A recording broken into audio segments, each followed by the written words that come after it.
Republicans are debating how to pay for tax cuts included in President Trump's big, beautiful bill. Pennsylvania Congressman and House Chief Deputy Whip Guy Reschenthaler reacting on this program yesterday. Watch. We got to remember that we're also getting a lot of savings from DOGE. So there's some estimates that DOGE can find almost $1 trillion worth of savings just through waste, fraud, and abuse. What that's going to do is it's going to give us a lot of room with a CBO score to go after some of the priorities that the president had on the campaign trail, whether it's no tax on tips, the other programs. However, Pennsylvania Congressman Dan Mueser doubling down on a millionaire's tax hike instead, telling Fox News Digital, quote, any adjustments in taxes to accomplish these goals should be considered. Here's what Mueser told me on this program last week. Watch. The Tax Cut and Jobs Act under President Trump brought it to 37 for those just on income levels over $750,000, I think it is. So by bringing it from the 37 as we're redoing the tax plan to perhaps 38.6, right? It would still be 1% less than it was before. Right? The president is determined not to have a standard, if you will, Republican, and this is my view from what I based upon him. I'm not putting words in his mouth. A standard Republican style budget. What he wants to see is something that is in the interest of all of America. Joining me now is Texas Congressman and Chairman of the House Small Business Committee, Roger Williams. Mr. Chairman, good morning. I want to get your reaction to the differing messages that we're hearing from your Republican colleagues about how to pay for this bill. Well, look, there's a lot of different opinions right now, but I will tell you this, Cheryl, we're not going to increase taxes. Main Street America does not want a tax increase. I am Main Street America. You have to cut taxes. That's what we ran on. And you cut taxes, you create more cash flow, you create more jobs, you create more opportunity. And that's what we're about. And I'm so tired of the Democrats talking about billionaires and millionaires. Who do you think creates jobs in America? I mean, I want everybody to be a billionaire if they can be.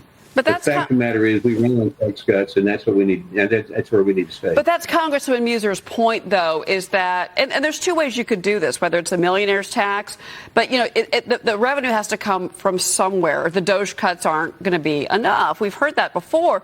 On the other side of this, though, if you want to leave small business alone or you want to leave Main Street alone, then maybe you hike the corporate tax rate. That's been bantered about. Would you support raising the corporate tax rate? Right now it's at 21%. Yeah, no, I didn't run to raise rates. People expect, look, when you cut taxes, you all understand this. When you cut tax, create more taxpayers. You create more cash flow. You got cash flow, you got expenses. In many cases, businesses, you know, there's two ways to generate a margin if you want to look at it. Through increased sales or cutting expenses. And you can cut yourself only so much and then you're out. We need to generate income. You do it with tax cuts out in Main Street America. When I travel the country as small business chair, people talk about when am I going to get my tax cut? They're not talking about when are you going to raise my taxes. We didn't run on that. That's what the other side runs on. And I don't support tax increases. Okay. So let's talk about the other side of this then. Republican lawmakers also considering a plan to save money by rolling back some federal funding for Medicaid. Not everyone is on board. Watch this.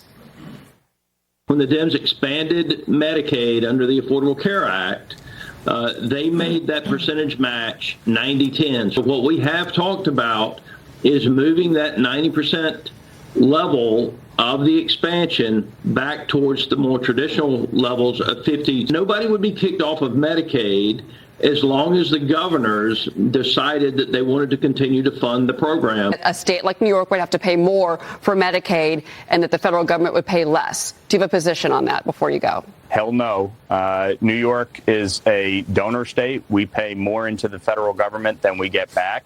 I'm adamantly opposed to changing the FMAP floor from 50% federal share to 45% federal share. That will be a hard no. Congressman, would you support shifting the federal government's input into states' Medicaid programs, changing the percentages?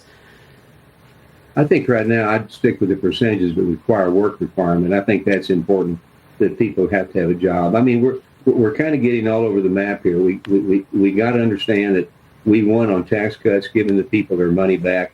Let's keep it simple. Let's do the tax cuts. Let's have that done. Let's cut regulations. Let's allow 100% expensing and turn this economy on. But do you have the votes here? I mean, there's still a slim margin for Republicans in the House to get to that big, beautiful bill. Certainly the president still and the White House still is very confident you're going to get there. But when you have different members proposing different ideas and different ways that you get to that revenue reduction, that seems to be where this is going to go. And I know that we've had some members come on the program and say they'd like to see an agreement by June. Is that even possible? Well, I would hope so. I mean, look, a dialogue is great. But at the end of the day, we got to remember why we won and what we run on. So I think, yes, it is possible. And that's where we need to be heading. And, you know, there's a point in time we've got to agree on what got us here. And what got us here was not raising taxes, cutting regulations, letting Main Street breathe, letting Main Street make money. Because when Main Street makes money, they don't save, they spend. And that's capitalism and free markets and competition.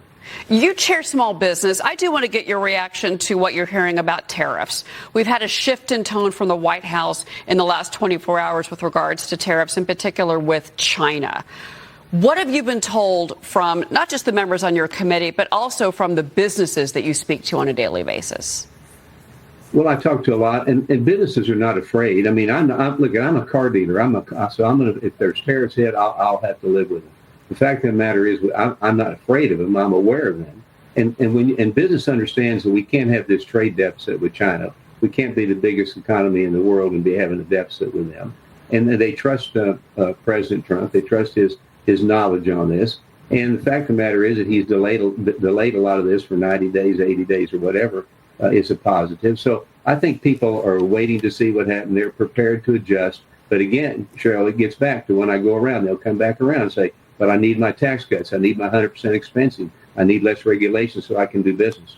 Well, deregulation is a very popular theme and one of the things that got Donald Trump elected again. Congressman Roger Williams, it's always great to speak with you, sir. Thank you. Thank you, Cheryl. All right, Chairman Williams. We'll be right back.